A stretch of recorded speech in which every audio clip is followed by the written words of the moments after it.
jump into the Gary Russell topic, Devin Haney offers Gary Russell Jr. $1.5 million to fight. Yeah, so I reported on that. He pretty much told him we have $1.5 million on the table for you because you called out Terence Crawford. Who, Gary? Yeah, he called out Terence Crawford. He said he willing to move up 4 weight divisions to fight Crawford. So Devin Haney took the opportunity. He was like, you know what? We got that money for you. Come fight me for that $1.5 million. Because see, Gary Russell is in a very tough position. He's the most avoided at 126. You got to remember, Cruz avoided him. Frampton avoided him. Abner Mares avoided him. And these guys are under the same network, under the same banner. So the fights are makeable. Like, for example, Gary Russell and Shakur, they are on 2 different networks. They really have to work something out for them to fight each other.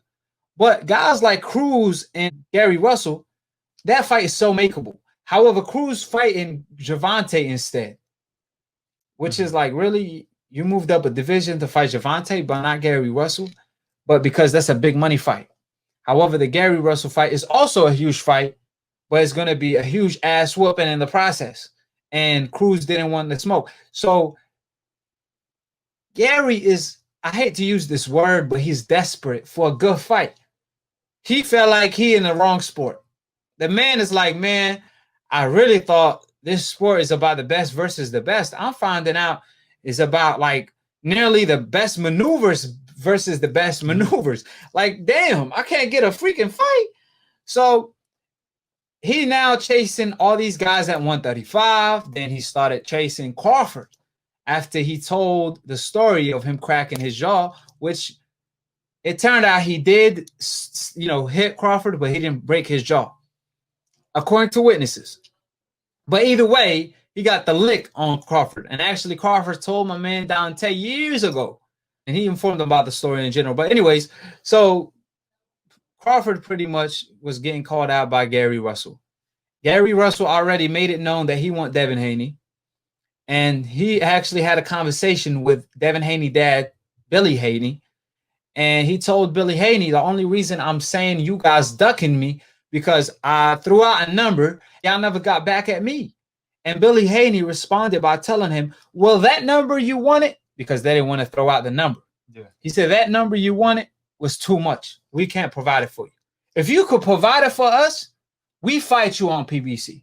We leave the zone and fight you on PBC. That's when I respected Billy Haney a whole bunch, because he really throwing his son in there with the Wolves. He threw his son in there with Lomachenko, all them guys, and they still avoid him. So really, Billy Haney, he ain't playing. So I was like, okay, it's interesting to see what's going to develop. Now, nothing developed and nothing escalated after that. So I'm assuming Gary Russell couldn't provide the money. Now, the money, I'm assuming it's more than $1.5 million that Gary Russell wanted from Billy Haney. However, when Devin Haney heard that Gary Russell is willing to move up to 147, 4 weight divisions, only for $1.5 million to fight Crawford, the same amount of money. Yeah, he's like, man, I'm gonna offer him the same amount of money, and now I'm putting him in position. I'm putting him on the spotlight. The ball is in his court because he keeps saying I'm ducking him. However, he asked for too much money that we can't provide him. But since he's willing to fight Crawford for $1.5 million, which is looking pretty to me, $1.5 million is a lot of money. Is it worth it to move 4 weight divisions? Absolutely not. Well, why did Gary Russell say that? Because it's a win-win situation. There's no expectations. They will shit on Crawford from now till whenever. If he fights freaking Gary Russell, and he's moving up 4 weight divisions. Never been done in history. So Gary knows it's a win-win situation and lose-lose situation for Crawford because he's in a very tough predicament.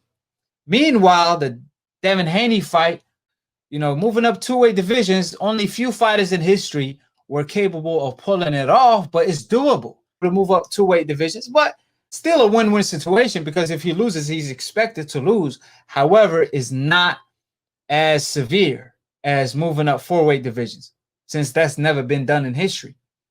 So Devin realized, man, he capitalized on the moment. catching Gary Russell slacking with his beef back and forth with Terence Crawford. Like, yo, if you're willing to fight him for 1.5, moving up 4, you're going to fight me for 1.5, only moving up 2 weight divisions. So he captured a moment. You know what I mean? Everything is timing. And I believe Devin Haney did the right thing. So now the ball is in Gary Russell court. So I'm kind of curious to see what Gary Russell have to say. I'm curious to see what kind of offer they're going to send him and if Gary Russell's going to accept the offer. So with that being stated, you know, it's a tremendous fight. I stand by what I say. I think Gary Russell, one of the best in the game. He the fastest boxer today in general, but one of the fastest of all time. However, he's going to be hitting air all night. You got to find something to hit, man. And Devin Haney have that reach where he's going to be able to smack Gary Russell a mile away. Do you know that Devin Haney fights at 135? Crawford fights at 147. And Devin Haney is taller and has more reach than Crawford. So it shows potential where he's going to be in the future. And he's only 20, 21 years old. So he have the frame. That's why I keep saying he have the frame to eventually move up, not just 147 to 160. So you're talking about a guy that could reach you a mile away. So the only way Gary Russell could touch him up is in the inside, right? But I got bad news for you. Devin Haney is a beast in the inside, man. I've seen that dude work. And I'd be like, damn, he don't spar how he fights. Devin Haney, when he fights, like he fight like he pretty boy boxing, you know what I mean? Like he's showing his skill. And then in sparring, he really showing his dog in the ring. You know what I mean? So I don't see Gary Russell being able to even beat him in the inside because Devin could fight in the inside, mid-range, and the outside. He has the reach, the height, the power, the skill. And his hand speed is not as much as Gary, but he has similar hand speed. It's just as fast. He's more of a singular puncher. Also, he's a great counter puncher, and he have good experience for his age. 2 things that Gary Russell have on his side is hand speed and experience. I wouldn't even say southpaw because a southpaw would have been an advantage if you have reach or at least similar reach. I mean, like I said, the difference between the reach and the height is a nightmare. And the fact that Gary Russell has to move up 2 divisions in the process, even more of a nightmare. You know what I mean? So about my boy Devin Haney, I know you like Devin Haney. I know you like what he's doing. But at the same time, man, Devin Haney is a baby. And I know you know boxing. And I know you be watching. I know you can see it. Devin Haney is the baby, bro. Like he a baby that could fight. He could.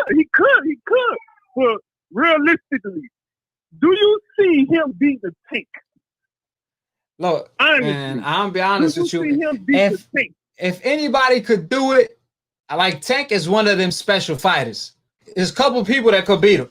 Himself, that's the main person that I'm worried about. That person in the mirror could beat Tank. Also, I believe Devin Haney has a good chance because of his height and reach. Like you said, he's green, but man, that dude know how to fight, man. He just got that shit you can't teach. Yeah, I think he's a really good fighter, but I think he needs to chill out a little bit right now. You don't think so? I mean, I can't hold the man. I can't hold the man back from wanting to be great. You know what I'm saying? Like he really pushing for all the smoke. I really can't hold somebody back from achieving greatness, for starving for greatness. So I'm like, you know what? I'm gonna sit back and watch you trying to be great. You know what I mean? So I got nothing but respect for that. That's true. To all the decafs. Oh, excuse me. Boom. Snap my finger. All the decafs back because I ran out of decafs. I knocked out so many decafs on split decisions that I can't even pay a decaf to call in on Boxing Hood. The Brotherhood of Boxing. AKHi stand for my brother. So if you're an AKHi of mine, subscribe below. If you're trying to get smarter by the minute, if you're trying to get dumb about a second, don't. And listen to these decafs, the dumb casual ass fans that don't know shit about boxing. Word to Roger Mayweather. May he rest in peace, inshallah. Shout out to my bro Ski, my AKHi Dante, the entrepreneur of new media that I'm a part of. The real media that talk about the real issues in boxing in general. So with that being stated, subscribe and click on the notification bell to get notified every time I post or go live on Split Decision and Boxing Hood. I keep standing for my brother. This is my own brother right here. All the decafs. I'm going to bring y'all back to existence. Oh, my bad. That wasn't meant to be. But all I'm saying is grow the cojones and call in Split Decision, because that's what I do to y'all cojones. Smash. We smashing cojones like tomatoes. So call in if you got cojones. They got no cojones, my AKHi. Like my man Armstrong said. You don't know shit. For the people that don't know shit about boxing, he was talking to. You better not duck me, son. Quit ducking the question. Better not duck me, son. Quit ducking the question. Hold it, you're not that pretty. I'm a bad man. Wait. I shook up the world. I shook up the world. I shook up the world. I bear witness, there's only one God, Allah, and Muhammad is his final messenger. That's what I said, Larry, on the bungle fight. Thanking you. They call me the problem, but you could call me the can man, because anybody can get it. Africans, Americans, Dominicans, Mexicans, anybody can get it.